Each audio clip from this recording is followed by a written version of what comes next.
I can't believe it. I just bought a freaking moving truck. This thing is huge.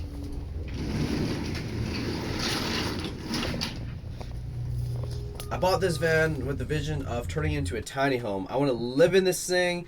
I want to drive it around. Take it to all the sweet spots where I can enjoy surfing or skiing.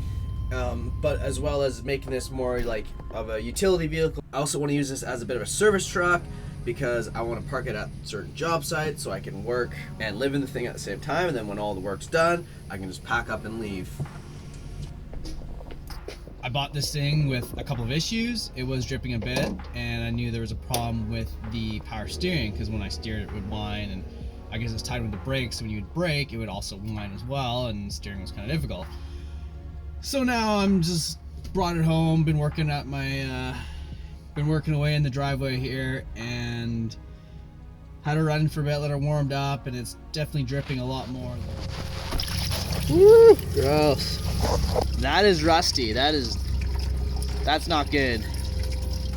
I don't think there's any antifreeze put in this motor. I want to make sure this vehicle is running perfectly. So I guess now I'm just gonna rip apart the motor and take the front end off, the whole clip, everything, and get the part numbers and order a power steering pump and a water pump.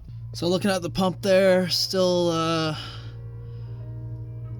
can't tell if it is the pump itself that is leaking or maybe it's just the lines going in. I hope it's just the lines. That'd be a lot cheaper of a fix. Mind you, the pump was leaking quite a bit, or that pump was whining quite a bit, so I doubt it's the lines, but maybe if they were somehow leaking and there was a lot of air in there, that's where a lot of air bubbles, I guess, in there, that'll be making the whining and brake sounds, I guess. Not really gonna actually hit the tools today, but I want to just sort of imagine what I want to do and kind of do measurements and get a material list and see what my actual costs are going to be. I mean, I did get a really good deal on this truck, but it was still a little bit higher than what I was originally kind of wanting to pay for a vehicle. But I think this one is just absolutely mint. Like, it's gonna, motor's bulletproof, brand new tranny, so this thing should run forever. All right, so I took a pizza box and used the measuring tape and a bit of my imagination to kind of visualize what I want to put in this unit here. So this is kind of my idea, is towards the back over there. I'm gonna have the mattress. It's gonna be a what's it called? I don't remember now. The normal one, I guess a twin. And then I'm gonna have a L-shaped couch here. On the back sort of side, obviously the cushions are gonna go right up to the back of the mattress, and then up here I'm gonna have like shelves and stuff, and then just like a little shelves facing this way, as well as probably up above along the ceiling like that. I'm gonna have more cupboards. The couch is also gonna have storage underneath. Flipping over the other side, directly opposed, will be the sink and the range stove. And then over here, this is probably where I'm going to put the composting toilet slash shower. So I'm not really sure exactly how I want to do that, but I'm going to leave that space open. Over here, right there, I'm going to cut a door in, 24 inches roughly, give or take. Whatever fits between the studs, I got to reinforce it, blah, blah, blah. And then the spare space over here, that is just going to become more storage. So I'm just going to box it in basically and turn that into my hanging closet so I can put all my clothes and stuff in there. Under the mattress is, again, I can put surfboards. I want to make it so I can put a longboard in like this, and then I'll like half go under the couch, and my shortboards will fit like this, sports gear, and then like tools back here and stuff like that. I guess for the type of sink, and then the stove tops, and see what counters I can get. And then I'm gonna do a estimate for insulating the whole thing, because I need to get a bunch of foam for everything. You can tell that it's been really cold out. It's still January, and this was all frost, and now the sun's coming out and warmed it up. It is now dripping everywhere, so definitely need to insulate it. I also need to get this door fixed up. Need to get some garage hinges, and then I'm gonna just make it good enough for now, and I can always do that later. I also want to get some hardwood floor and yeah, go from there. The back of the cube here came with a whole bunch of wooden shelves.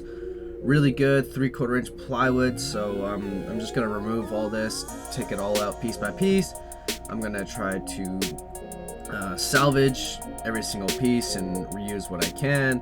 Right now plywood is actually really expensive with this whole COVID crap.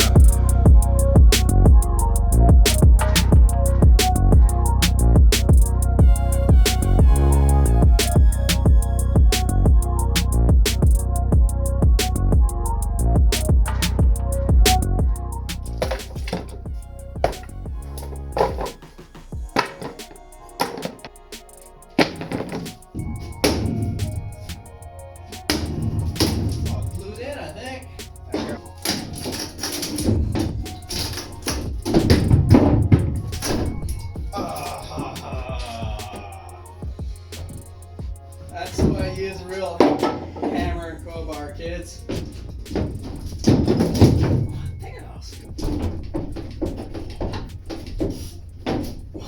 gonna snap at me in the face. Whew. Alrighty. Got everything absolutely ripped out of here. The walls are all clean. All my wood materials, I guess I'm gonna reuse, or stored right here, inside and out. Now what I gotta do is go run and grab some insulation, some foam, 1.5 inch or so, and I'm gonna just do the ceilings and the walls. What I want to do is not remove all the plywood. I want to just sort of take a piece down at a time and see if I can stuff some foam in there and then stick it back up again.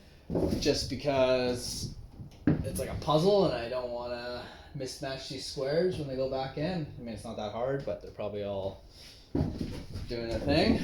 And well, it's a pretty good day.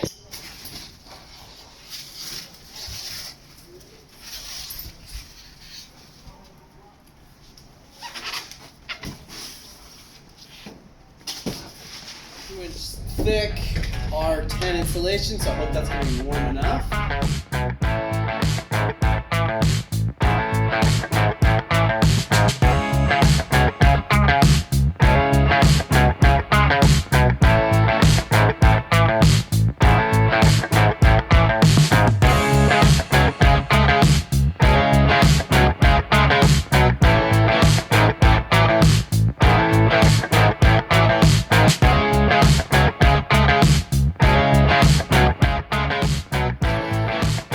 So these bottom pieces are pretty difficult to get off for one.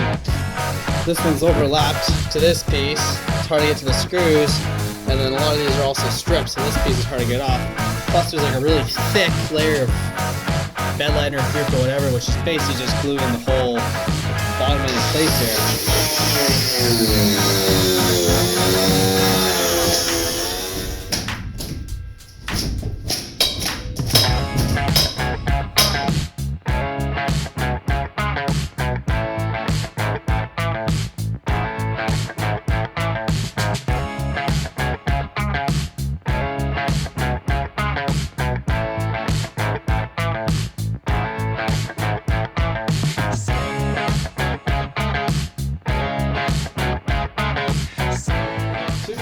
All these pieces are fitting here quite nicely. Not really that one. Really happy about all this. Because I did decide to go with a 2-inch foam for most of the wall here, it sticks out proud of the stud. So what I've done is, or what my solution to that is when I put the plywood back on, I'm just going to use longer self-tapping screws. So I got basically just like a 1 5/8" self-tapping drywall screw that's all countersunk. See right there. That little tip. Don't have to drill a hole, it'll just self-drill itself right into the studs here, like that. I stuffed as much 1 inch as I could behind here, and I really want to just get as much thermal tightness as possible. I know I'm not a thermal engineered guy, but what I also have here is this kind of, I don't know how thick this is, but it just happens to fit just happens to fit like the right thickness for there. So basically, I'm just gonna make strips, fit them in like that, and then slap that plywood back on. So that's one section done. Section 2, 3, 4, and then the floor and ceiling.